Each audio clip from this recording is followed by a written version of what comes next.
Yeah.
What's up, guys?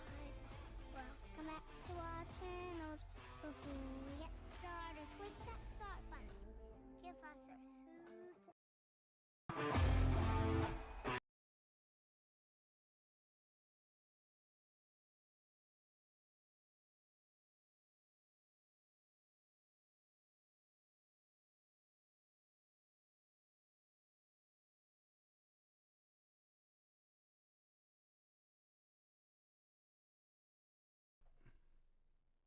Probably help if I wasn't muted.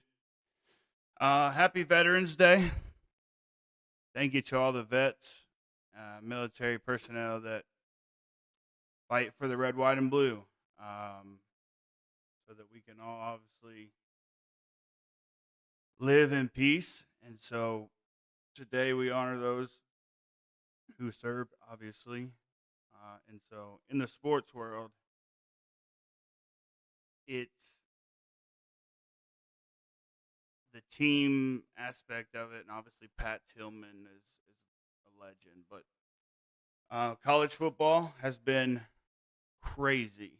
I think NIL has probably made us competitive across the entire landscape of college football. If you're talking big conferences,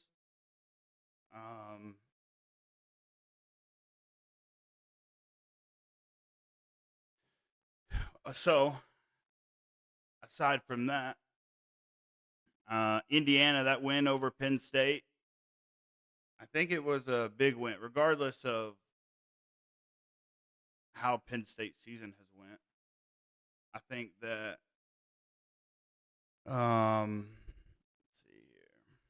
I think that Penn State's still got a lot of talent on that team. Obviously, why they were ranked as high as they were at the beginning of the year.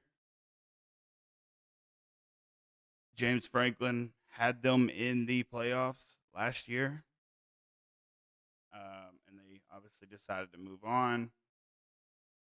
Will they regret that? Possibly. That they may regret. They may regret it. To be honest with you, because of all the other big jobs that are available now. I think Penn State is one of the. Penn State's definitely one of the higher end jobs out there. I think that if we line those jobs up in order, personally, I think LSU, just because of Louisiana. If you look at the talent that comes out of Louisiana and goes to Texas or wherever, a lot of kids want to play for that purple and gold. So I personally have that job ahead of Florida. ahead of Penn State. Could that change? Yeah. I think James Franklin is probably going to end up at Virginia Tech. Virginia Tech, they just need to get the wheels going in the right direction. I think that if they can get the wheels going in the right direction over there, that environment's crazy. So if James Franklin obviously can recruit, he's gonna have some kids over there that they're wherever he goes. Not Virginia Tech. Obviously, it's been rumored that's where he's going, et cetera, et cetera. But I've been saying it for weeks. That's who they should go after. I said it as soon as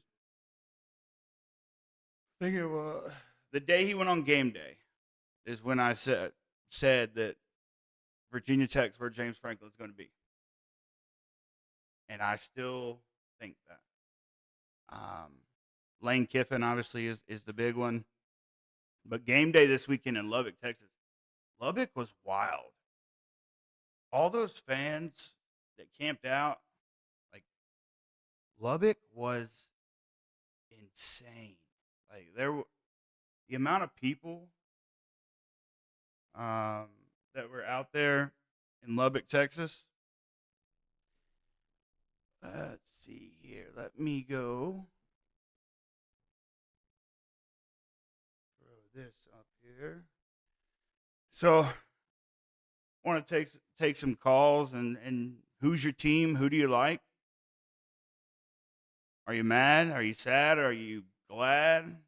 Are they winning? Are they losing? I think that this college football season it's been fantastic. Obviously, it's Tuesday. We get the college football playoffs this week or tonight. We get to finding out who is ranked where. I don't know if the top 5 changes. Let's see. So AP has it this week. Ohio State 1, Indiana. My question: is A&M going to jump Indiana? Is A&M going to jump Indiana and be number 2? I don't think Auburn. I mean Auburn and Vandy. That game, Vandy is on the bubble there. Okay, but A&M they went up and won at Notre Dame,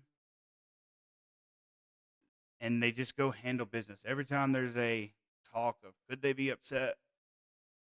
No. Elko and the boys go take care of business every time. I think A&M should jump Indiana just because of this weekend's performance. I do not think anybody should jump Ohio State until they have a hiccup, regardless of who they're playing. Ohio State has their schedule is their schedule, but they've went out and they've handled business. That, to me, is worth. They're the reigning champs. Ohio State does not get bumped until they have a hiccup. Now, can they have a hiccup? Sure. Is it going to be the Big Ten championship game? I don't think that's a hiccup. I think it's going to be a crazy good game between Ohio State, Indiana. I think Ohio State wins that game. Probably due to that defense that Matt Patricia has. They are. Caleb Downs is the way that they can use him all over the field on defense. I think that there will be enough confusion to throw Mr. Mendoza a loop, but a lot of talks are about Mendoza's brain. Apparently, he's got a big brain, big So with that, I truthfully think that they're going to give them a good game. Ohio State wins that though. But I have Ohio State 1, A&M 2, Indiana 3, Alabama 4, Georgia 5, Ole Miss. Yeah. All of that I think stays, but the college football playoffs obviously always look a little bit different. Um let's see what they had last week.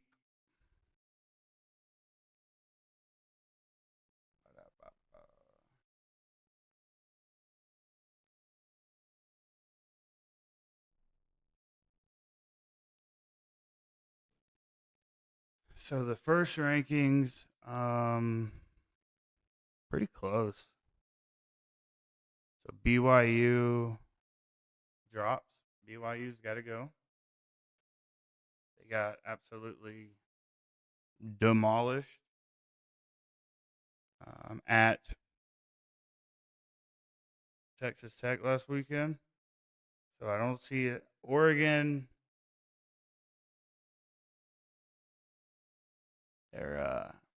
Oregon, they won, and that Iowa team always grinds them down. It is a messy game, and it was raining, so but that throw Dante Moore made on that final drive, that was an absolute C.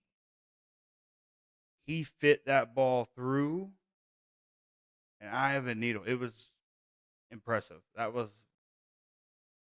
one of the best throws I've seen all season. Just where the placement, the accuracy was crazy good on that. As I was talking about, Vandy beating Auburn. Little Diego magic still rolling. Vandy's got a good football team. Vandy. So the talks are, I don't know the percentages, but I saw it like 5 SEC teams.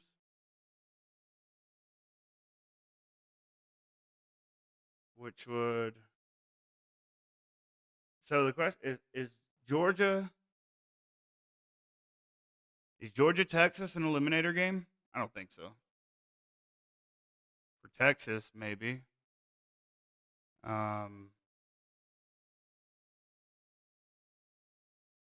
going to get interesting. It's going to get very interesting. For Oklahoma, obviously, they go take on those Bama boys. But that Oklahoma box against Alabama's non-existent run game, they're going to have to figure that part out if they're going to win down the stretch, obviously. But Oklahoma has a really strong trenches on the defensive side. And so,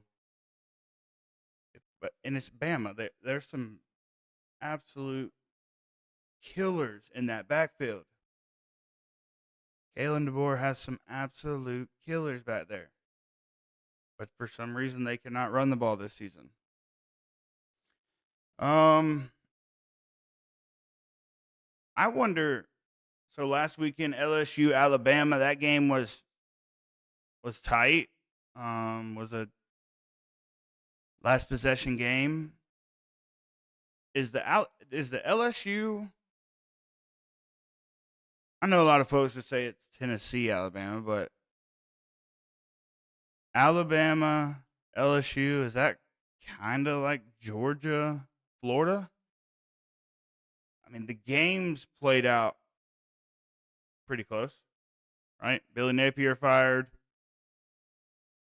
They had 2 weeks to get ready. They came in and played Georgia tough. They sealed it on, obviously, that strong pitch or run to the left by Gunner. With LSU, Brian Kelly getting fired, did they have that interim coach bump? Was that a I just think that, and now LSU's defense is strong.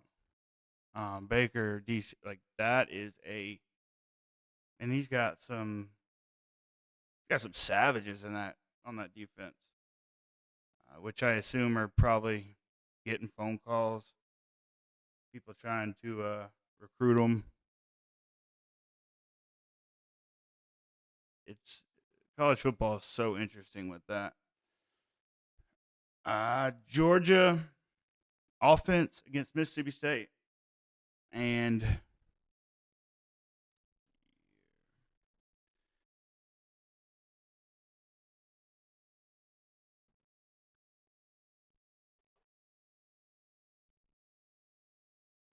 Mississippi State.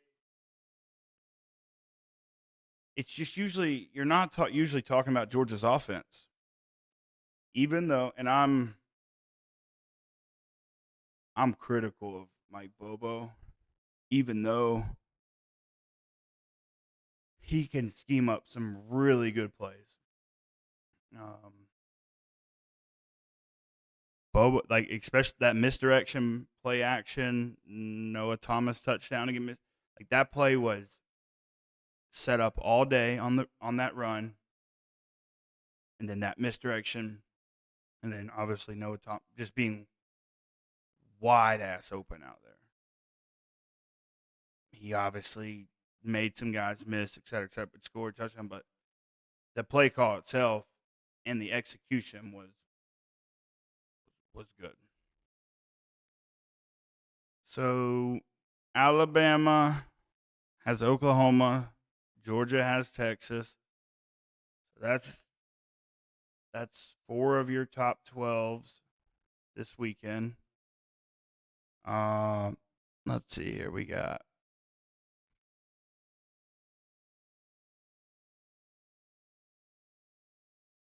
let's see here.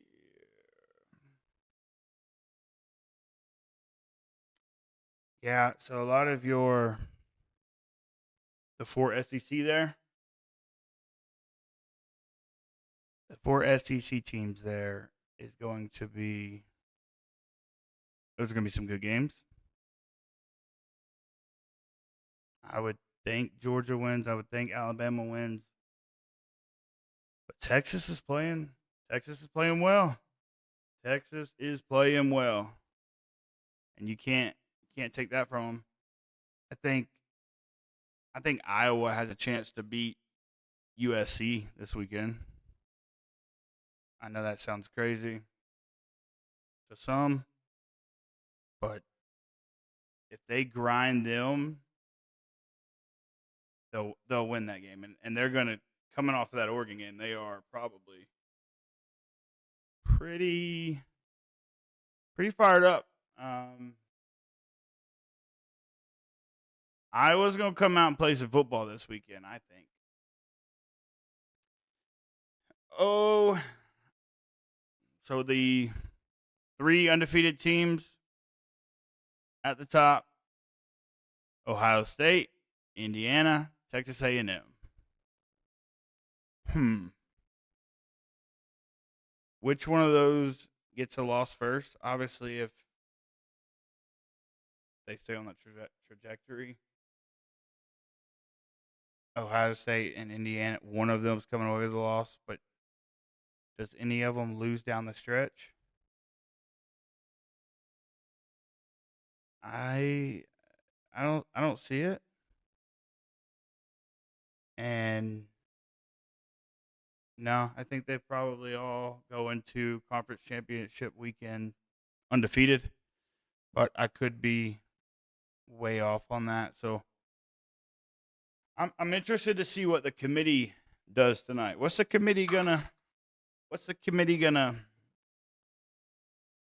are they valuing? That's one thing that we haven't been able to, like last weekend.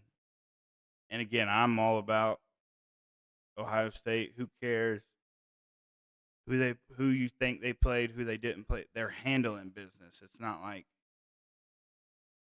It's not like they're going out and struggling to beat. They are just going out and handling business as they should.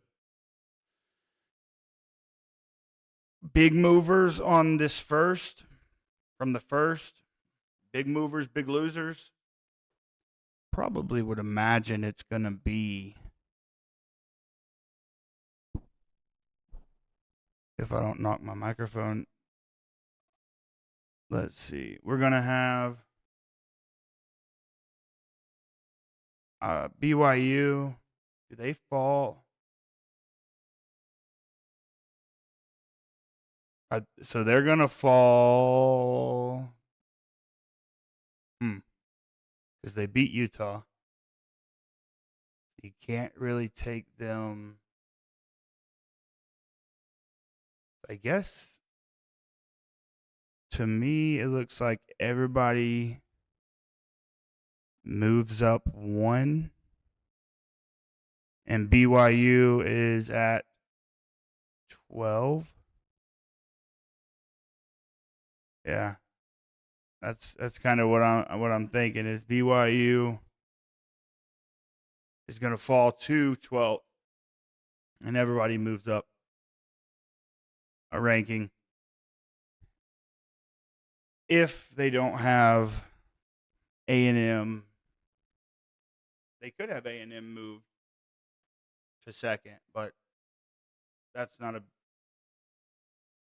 there's still 3 weeks left. Anything can happen. A lot of football to be played, but just looking at it, how they went off of it last week, I think that you're probably going to see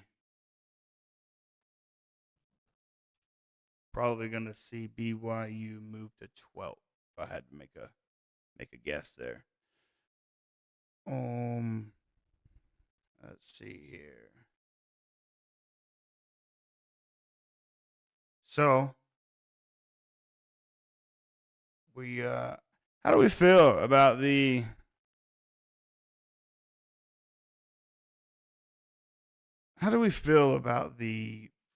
field storming, like Wisconsin over Washington this weekend?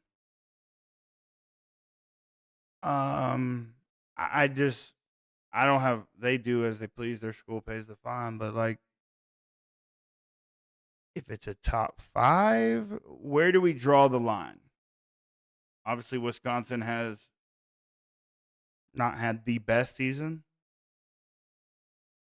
and so giving them a little life, but beating, 23rd ranked Washington and storming the field. I don't know. Where's the line draw on that? What does a team have to be ranked for the field storming to work?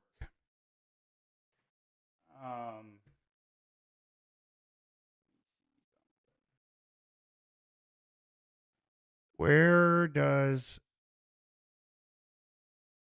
obviously Washington falls, Wisconsin, so like the back end of the top 12 probably is going to be a little bit different. If I had to guess, it's going to change up. There's going to be some moving pieces down there, but as far as your top 12, I don't really know who's going to.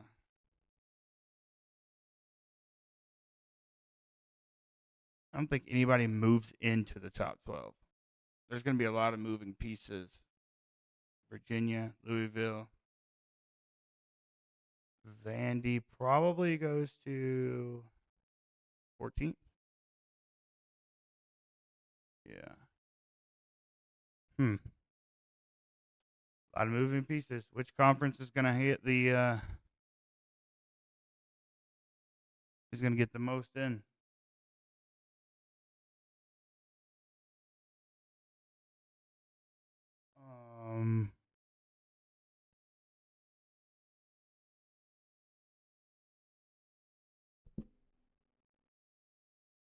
Let's see here. How Lagway being benched is interesting. Like, Lagway is, I guess it's coaching at this point, but the raw talent that he has. How do we feel about that? How do we feel about Lagway being benched when he's the guy? Now he's turned the ball over. You got to do something. Team wants to win. Interim coach wants to win. But Lagway, it's crazy when you look back at the preseason rankings, if that's anything, or the Heisman favorites. You've got, like Drew Aller. Obviously, he got hurt, but prior to that, wasn't a Heisman season.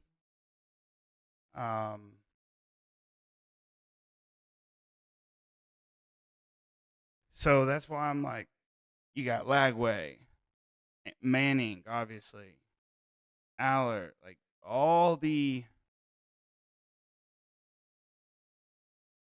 Heisman favorites have not really. Now, Arch probably had a lot of pressure on him that he didn't need. But that's going to come with the last name. I mean, if your last name is Manning, people are going to look at you like the next one. Because you probably are. And I think he's rounded into form. I'm not going to say he's not played well after Ohio State. He's played well. Concussion, especially here down the stretch, and he might be playing his best football all season. Headed to Athens this weekend, so that's good. And those legs are. He's fast. He has some matchup against them last year in the SEC championship, as well as Gunner. Both of them wasn't their team yet, so that's a interesting dynamic there. That's gonna be a classic. I truthfully think that one's gonna be a classic. You're gonna have some hard edge folks trying to get into the playoffs. Yeah, there's gonna be some good football played. If you bump in here, give me a like. I like talking sports, obviously. That's what I do.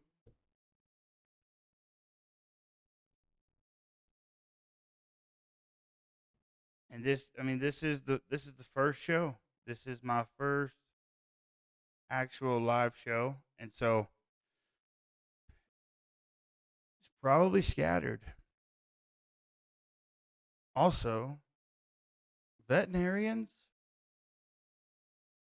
are expensive. Jeez. But they're needed for our pets, obviously. But woke up yesterday morning, and one of my dogs, his back right leg is not working, if you will. And we took a trip to the vet. They don't even know what's wrong. They x-rays and like, so you telling me my dog's faking it? You can't find nothing in the blood, in the x-ray, nothing? My dog is faking it? So she's dragging it along. She's hobbling around on 3 legs right now. Hobbling around on 3 legs. Getting there. The big story of Brian Kelly. That story's getting interesting. So now they're looking at, let's see.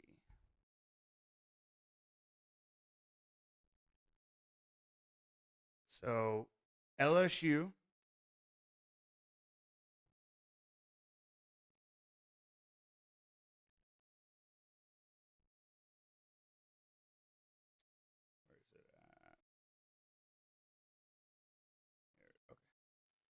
LSU looking for cause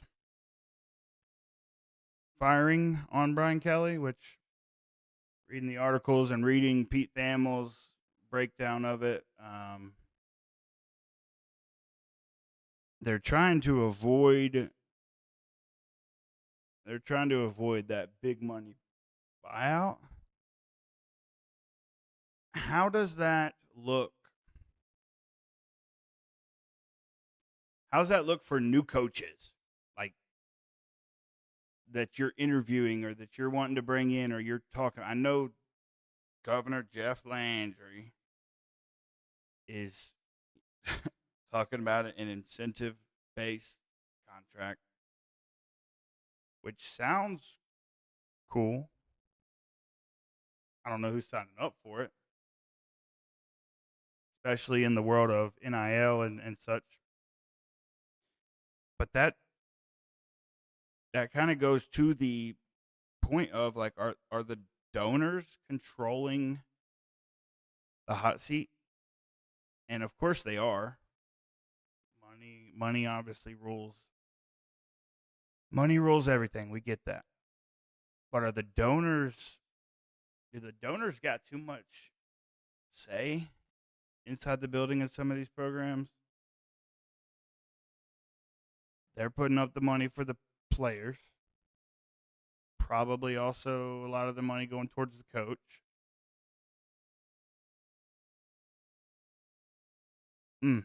Donors are controlling a lot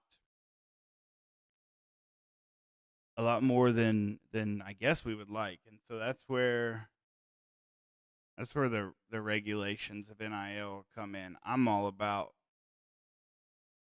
these kids getting paid. They are very good at what they do. They should also get paid for making said university money. But also, I think the loyalty to a program is kind of there, kind of not. What kind of contracts for players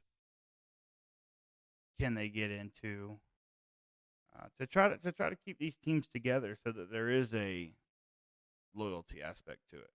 Again, I like the kids make money. They should.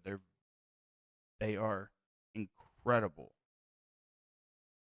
But at some point there's got to be some regulations. And I don't really care about who's spending more, this, that, and the other. It's more or less about the transfer portals. Boom, boom, boom, boom, boom, boom, boom. Gone. Out. So with the donors, that's my biggest thing. Heisman. It's crazy. Like I was just saying with the Heisman, Manning, Allard. I think Dante Moore may have been up there. Julian Sayin, Mendoza. There's some really good candidates up there. Ty Simpson, obviously. Alabama they get it. There's a Heisman to Alabama like every 3 years, it feels like, which is great for the development, obviously, of the program, for the development of the kids. But there is a Heisman headed to Tuscaloosa every 3 to 4 years, truthfully. Where is it going this year? Where's the Heisman going this year? They're going to the Buckeyes.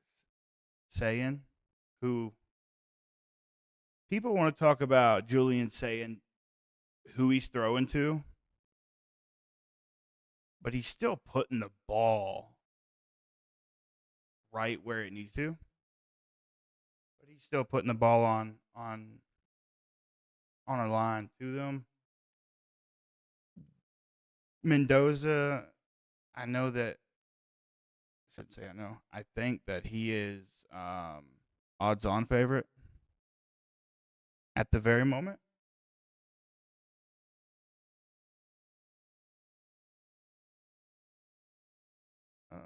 What happened? We bounced.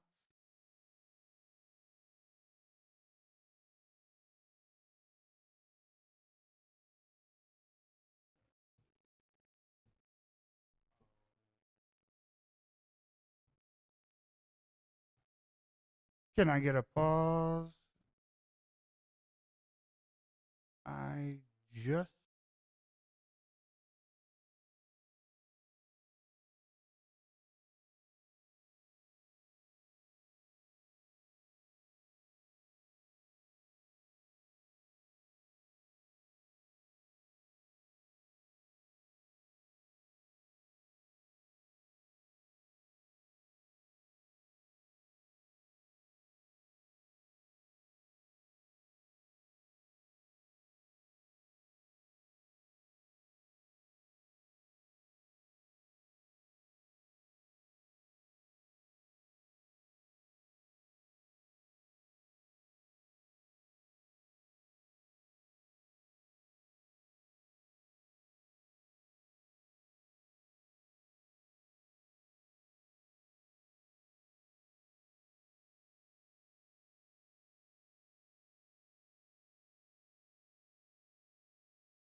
let me check on. Can you hear the sound? Am I talking out there?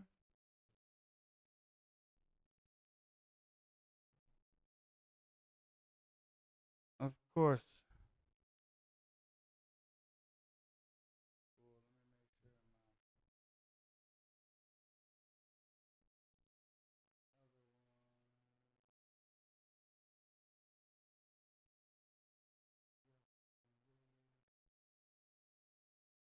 Uh,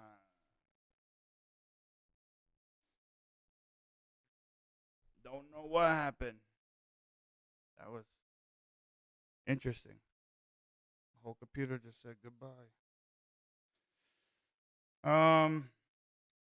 My projections. I think this week you're going to see, like I said earlier, the one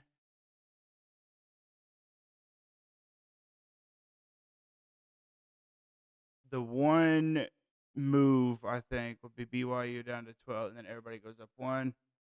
Does A&M jump Indiana? Now, Indiana had an incredible drive to win the game, but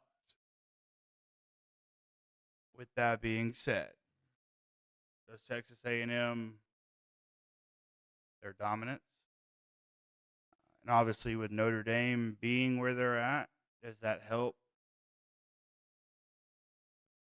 I think it does. I think A&M should be second, Ohio State number one, and then everything else falls into play behind. If I had to make a wise guess, and I'm far from wise, don't worry. Boom. Conference winners. My projections, obviously, Ohio State, I think, wins Big Ten. I think the SEC championship game is going to be Alabama and Texas A&M. If Alabama can't figure out their run game, Texas A&M will be SEC champs this year. No ifs, ands, or buts about it.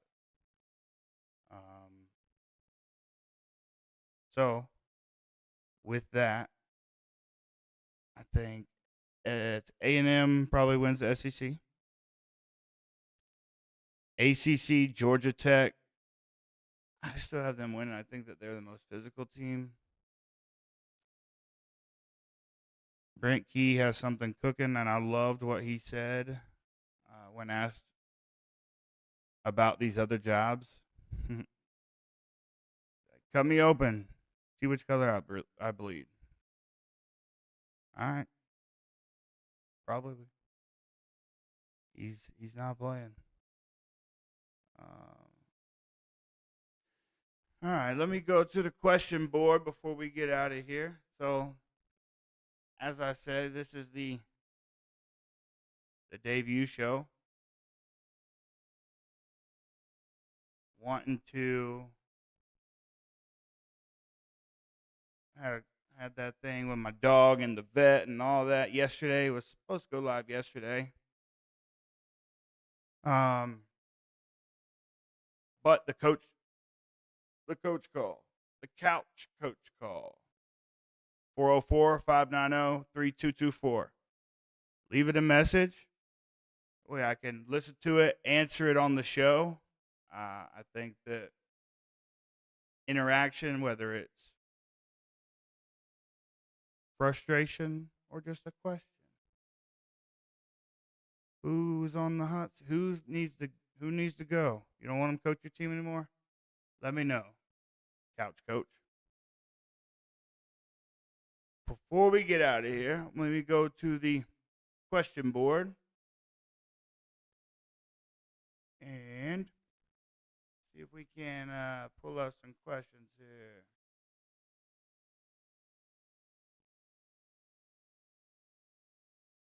What do we got?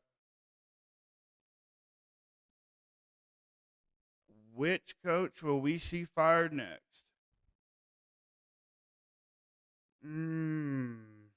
Wisconsin made an announcement that Pickle's safe, and he probably saved his job by. Yeah, he probably saved his job by that win over Washington. Don't know if that's good or bad, but Florida State probably. Mike Norvell is on a short leash. I had a client who was a Florida State alum up here in Georgia, but still has some family down around that area. And rumor is that they're letting him coach the rest of the season. Now, are they? If they take another loss, probably not. Who do they have?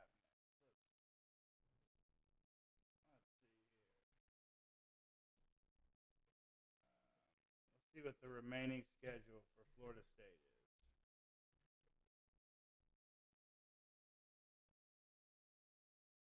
So they got Virginia Tech. Yeah.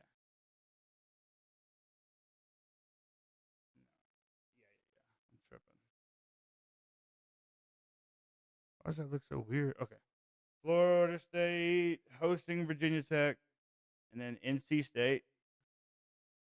Oh, then they play Florida at the end of the season. So,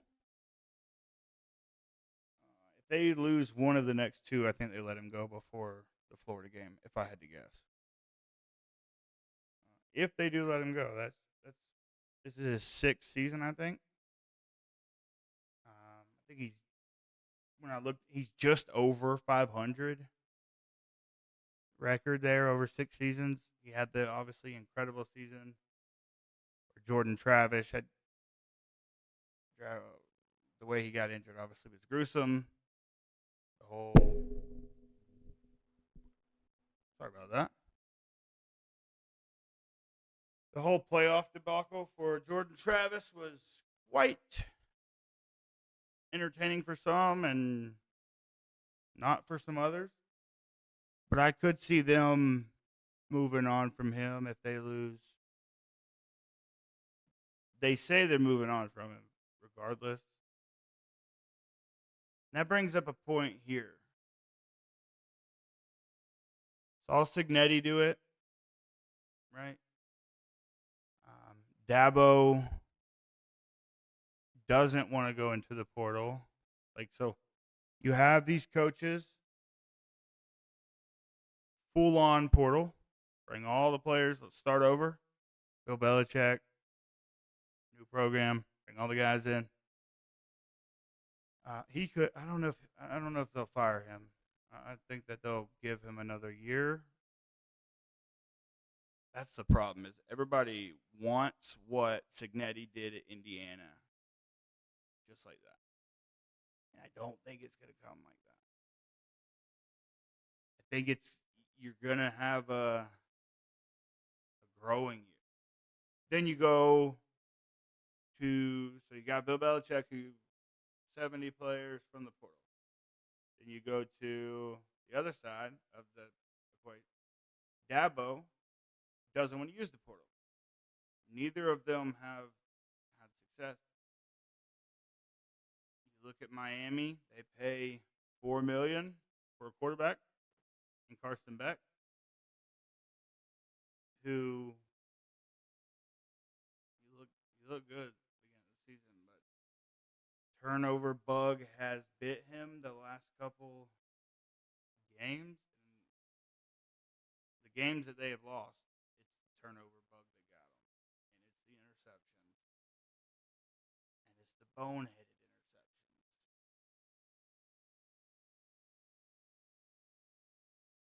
You've got Florida State with Tommy Castellanos. He's good, but I just think that there is going to be an aspect of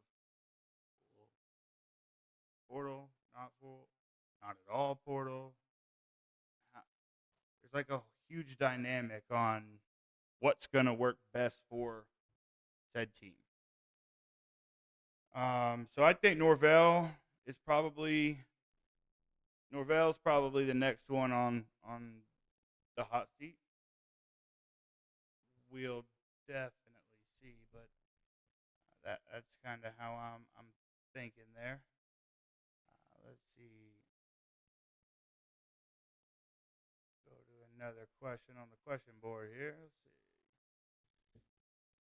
Which team do you think is the biggest surprise of the season so far, and why?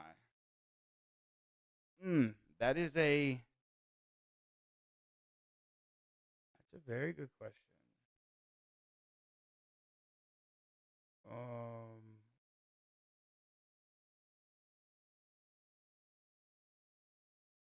Biggest surprise and why?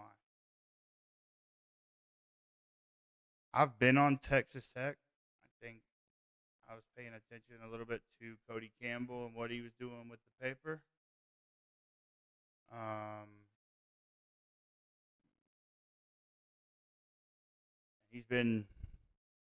They've started to play up to what I thought they would be.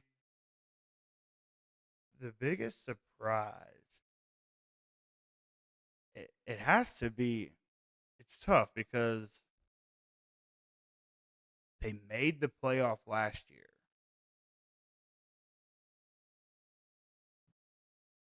They, again, just talking about him, Cignetti made the playoff last year. Was he going to find another Tanner Rourke? Well, here comes Fernando Mendoza. And they've been nothing short of more physical and better than last year. And so that probably, to me, is the biggest surprise. You look at the other teams, I mean, even in the top 12,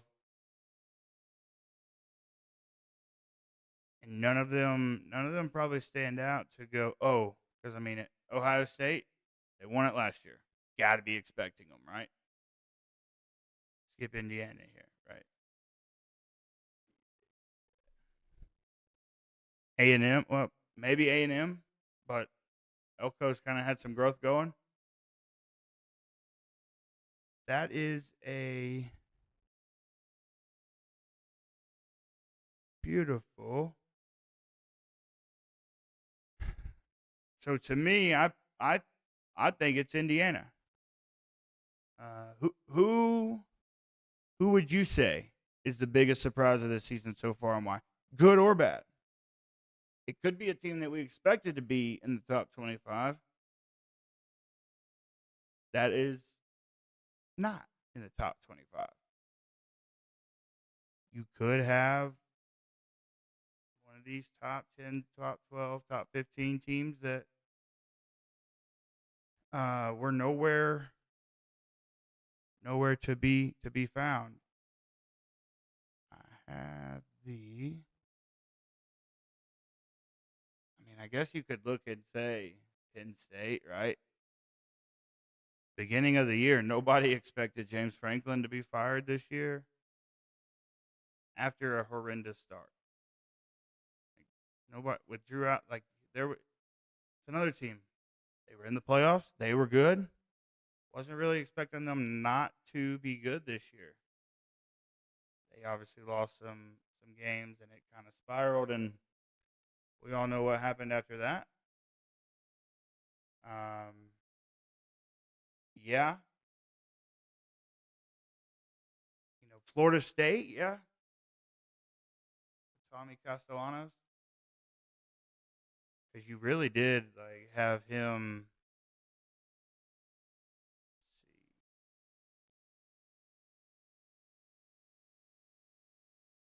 Tommy Castellanos was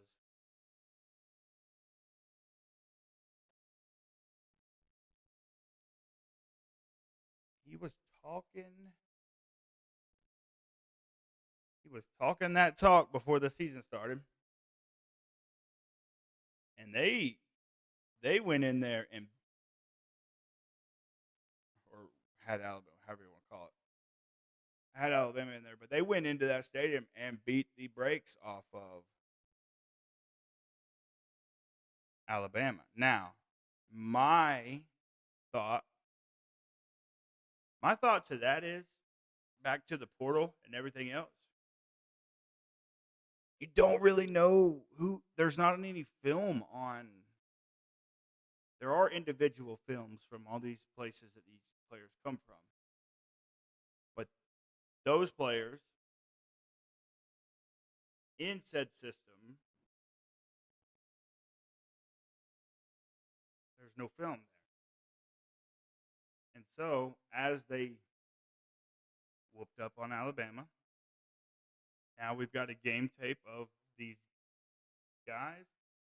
And it may not be a big enough sample for, a team to take advantage of. But as they played 4 or 5 games, now there's film on them, and that's where you started seeing some of the bigger upsets on them happen because teams were able to find out their tendencies and things of that nature. Vanderbilt, Diego Pavia,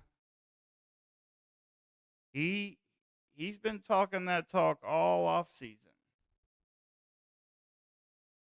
He said they were going to be up there all off season. Now,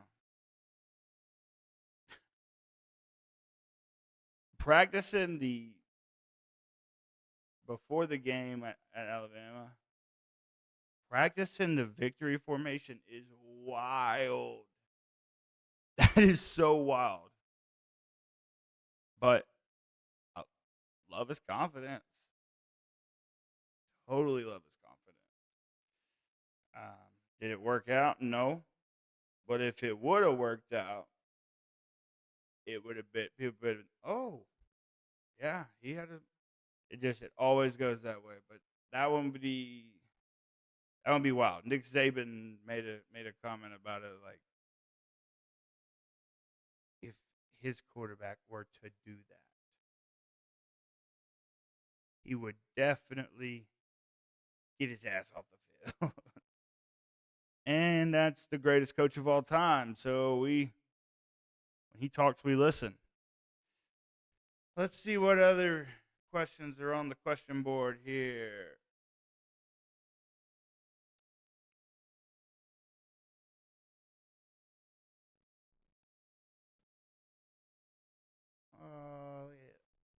You and AD hiring a new coach tomorrow. Who is your top target and why?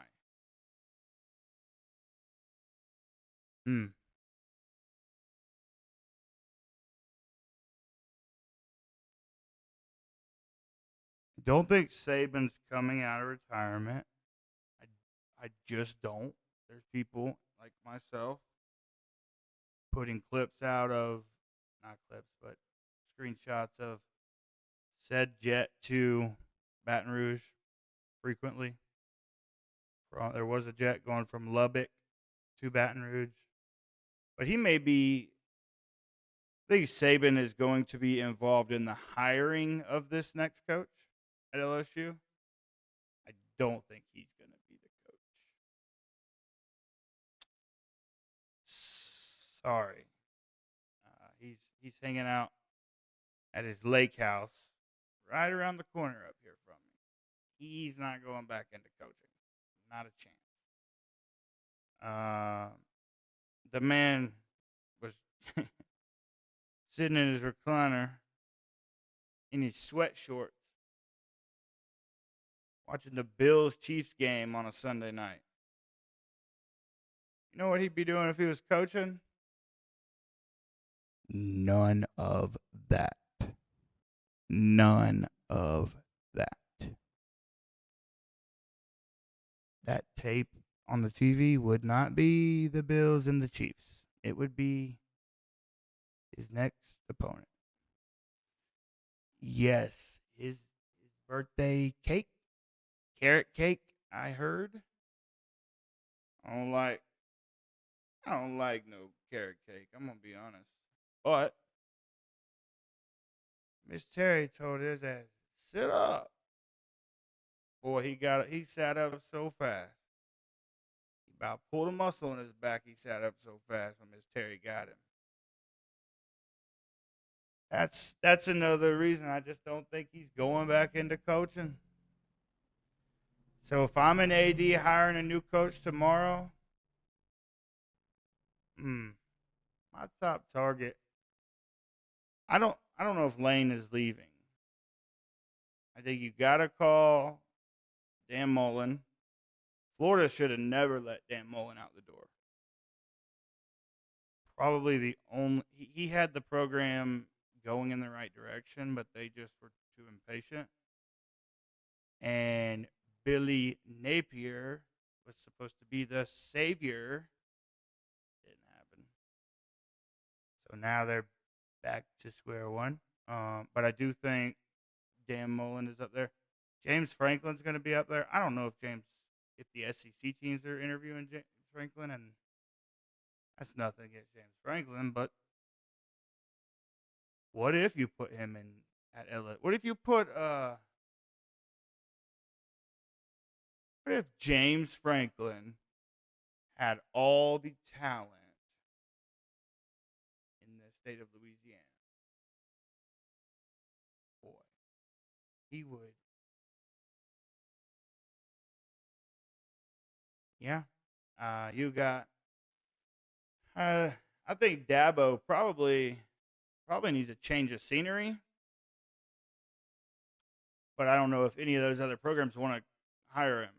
Fran Brown, yep, at Syracuse. I mean, they're up there, they're playing. Give him a school where he can actually get talent. See what happens there. I don't remember who said it or if I read an article. It was like Florida is not. They do not want a coordinator promotion to this job. And they also don't want a head coach from a group of five school, something like that. I think Jeff Brom at Louisville is a big one. Don't know if he's leaving Louisville, but he would be a strong. So if I was to put a list there of realistic names,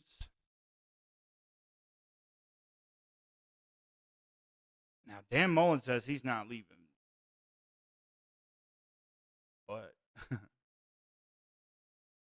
sometimes those checks will change. I'm interested to see who gets the LSU job because I want to see, does whoever gets that LSU job, are they going to keep defensive coordinator Baker because he's a good defensive coordinator. I don't think there's any chance of promotion there. It would be cool, but I don't because they are looking to win now. But then again, as a head coach, Brian Kelly didn't do nothing for that program.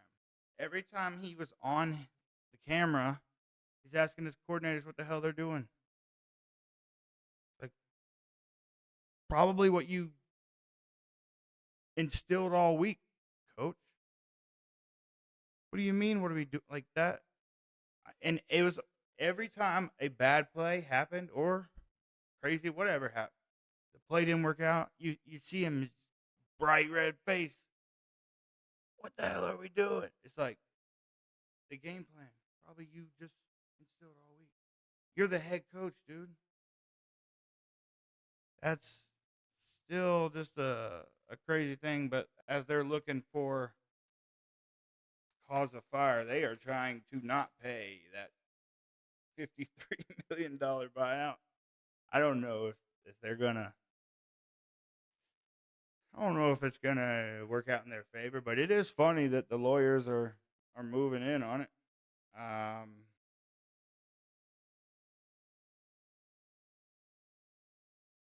Let's see. Question board. This is interesting to me. Who's the top 3 freshmen in college football this season? Malachi Toney. No hesitation.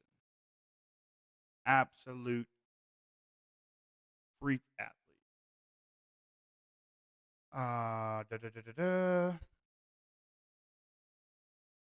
I'm gonna say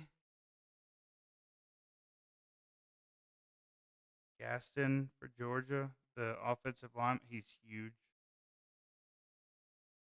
and he's like a snowplow. Get out of the way. Another.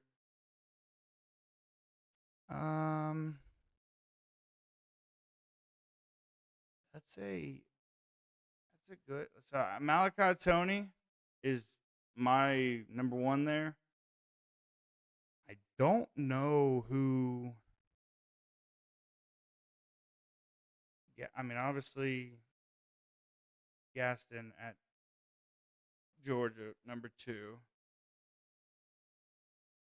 Let me see. Let's pull up a list here. See what we got.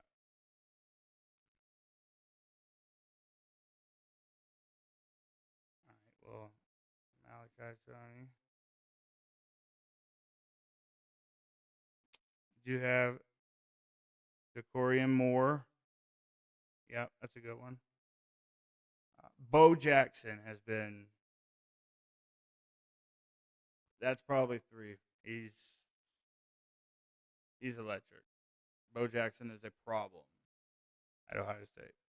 The rest of these are good, but those are definitely, yeah.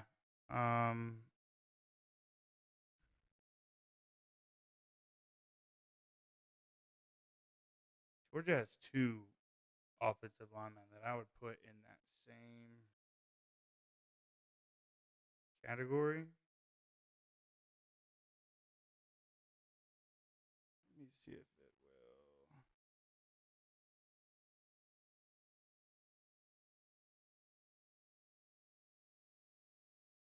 Yeah, you got Juan Gaston, as said. Elijah Griffin. He's high. This is at Georgia. It's Glover. So Glover, Dontrell Glover, and Juan Gaston. That is some big dudes right there. Elijah Griffin on the defensive line of Georgia. Number 1 defensive lineman. Then you have. There was a lot of freshmen that got some some play time for Georgia last week against Mississippi State in key moments early in the game, and they were making plays.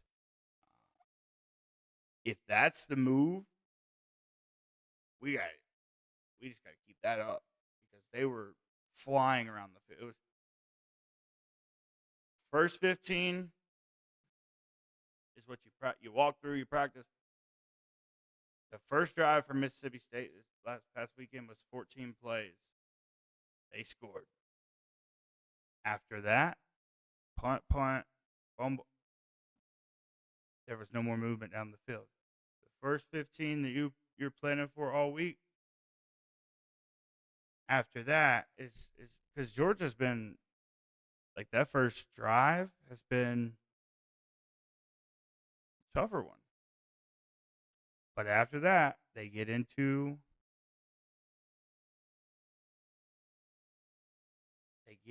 a rhythm on defense, like start mixing it up. And I think that makes a big play there.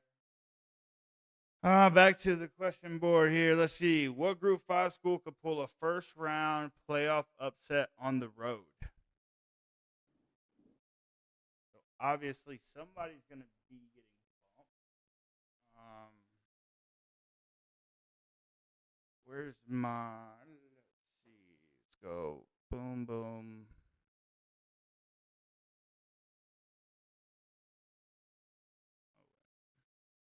We're gonna go pop that off, and then matchups. All right, so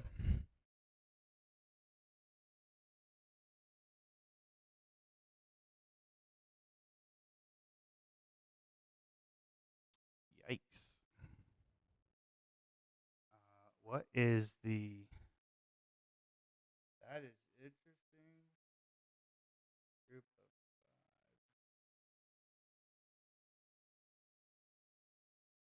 5. I know Memphis lost, right?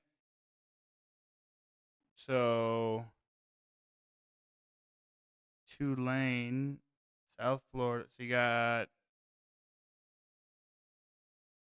Memphis 7-2, Tulane 7-2. Do Memphis and Tulane play each other? I think that's another head coaching name that should be thrown out there is Summerall at Tulane.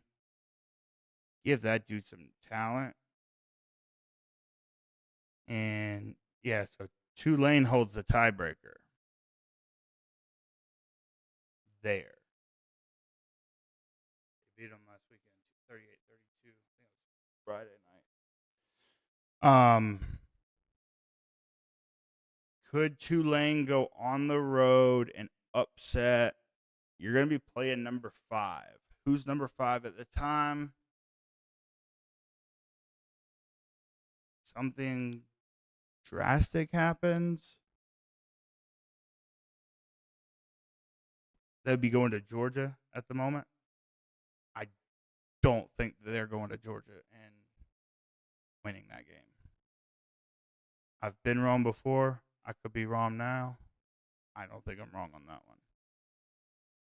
Wow. Okay, yeah. So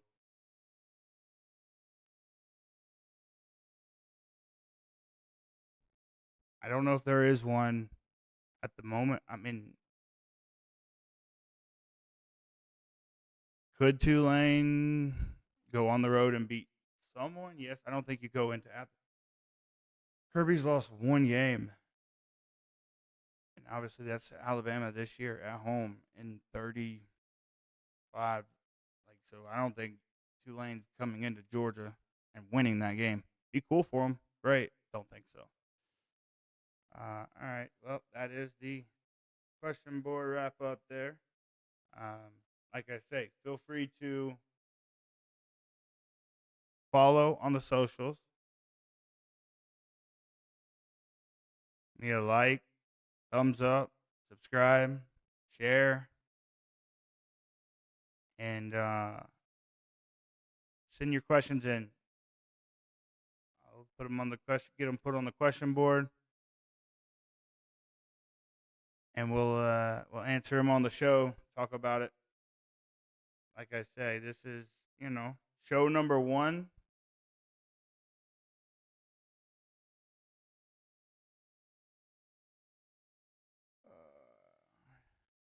But I am.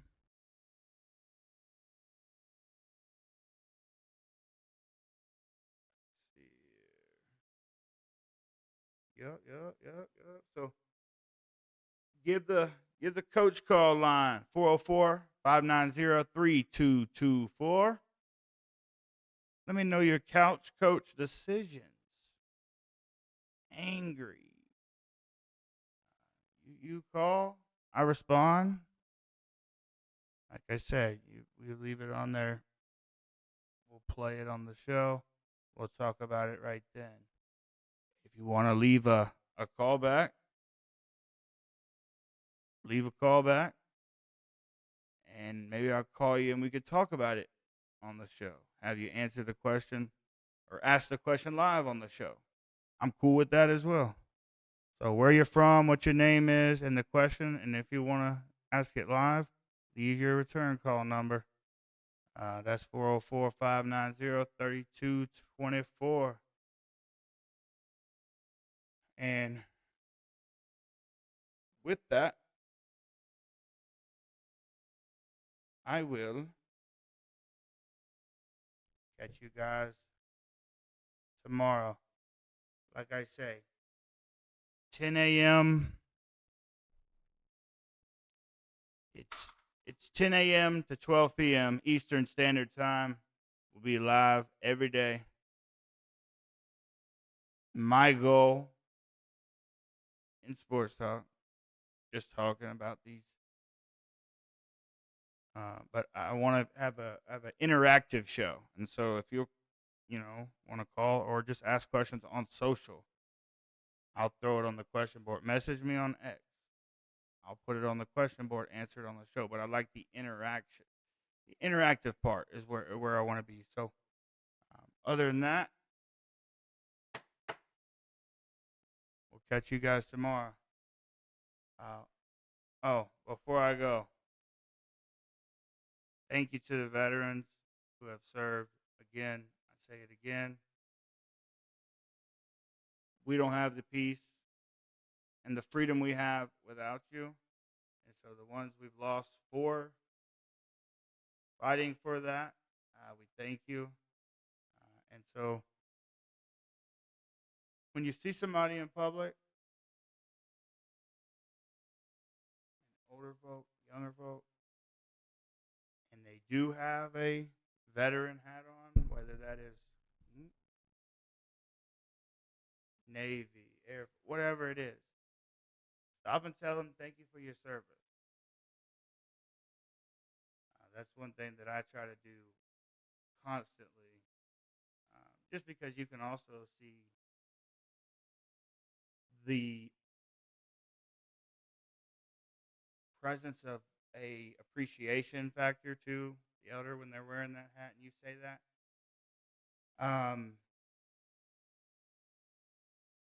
Because we don't have the freedoms we do to live without the ones who are willing to serve. And so for that, I'm thankful for those that have lost their life, and the families also that are a part of it. So 10 a.m. tomorrow. I'll see you then. And for that,